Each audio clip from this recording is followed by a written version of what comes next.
8 বছর পার হয়ে গেল, রোহিঙ্গা সংকটের কোনো সমাধান হলো না।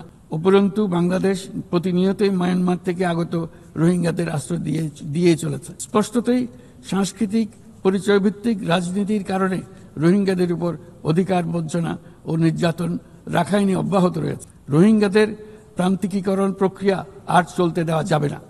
যেসব বৈষম্যমূলক নীতি ও কর্মকাণ্ড আজকের এই পরিস্থিতি তৈরি করেছে, তার সমাধান ও প্রতিকারমূলক ব্যবস্থা এখনই গ্রহণ করা সম্ভব। তার জন্য পূর্ণাঙ্গ জাতীয় সংঘাত রাজনৈতিক মীমাংসার অপেক্ষা করার প্রয়োজন নেই।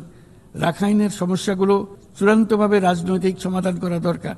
তবে এর জন্য রাখাইন অঞ্চলের সংশ্লিষ্ট সকল জাতিসত্তার অংশগ্রহণে এমন একটি বন্দোবস্ত প্রয়োজন যেন রোহিঙ্গারা সম অধিকার ও নাগরিকত্ব সহ সমাজের অংশ হতে পারে। এই সংকটের সবচেয়ে বড় ভুক্তভোগী রোহিঙ্গারা, আর তাদের পরে বৃহত্তম ভুক্তভোগী হলো বাংলাদেশ।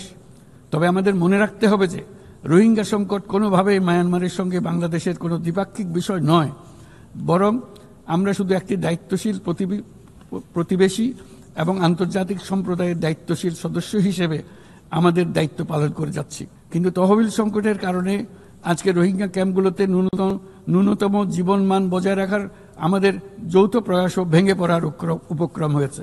বিশ্ব খাদ্য কর্মসূচি তাদের জরুরি সহায়তা কার্যক্রমে মারাত্মক তহবিল ঘাটতির বিষয়ে ইতোমধ্যে সতর্ক করে দিয়েছে আমাদেরকে।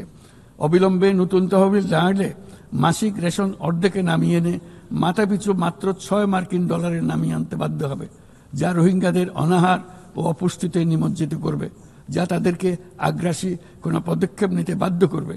তহবিলের অতিরিক্ত কাটছাট হলে তা নিঃসন্দেহে সুরক্ষা ও নিরাপত্তা ঝুঁকি বহুগুণ বৃদ্ধি করবে, যা ক্যাম্পের সীমানা ছাড়িয়ে যেতে পারে।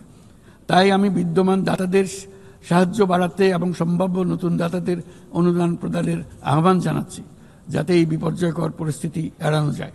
মানবিক সহায়তার জন্য নতুন ও বর্ধিত তহবিলের বাইরে আন্তর্জাতিক সম্প্রদায়কে অবশ্যই মায়ানমার সরকার এবং রাখাইনের অন্যান্য অংশীদারদের উপর ইতিবাচক পরিবর্তন ও দ্রুত রাজনৈতিক সমাধানের জন্য চাপ প্রয়োগ করতে হবে। অন্যান্য প্রতিবেশী দেশগুলোকেও তাদের দায়িত্ব পালন করতে হবে।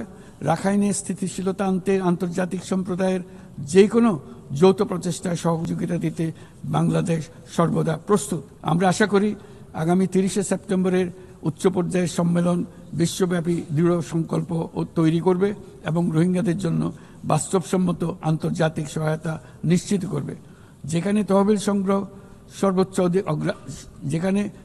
সংগ্রহ সর্বোচ্চ অগ্রাধিকার পাবে।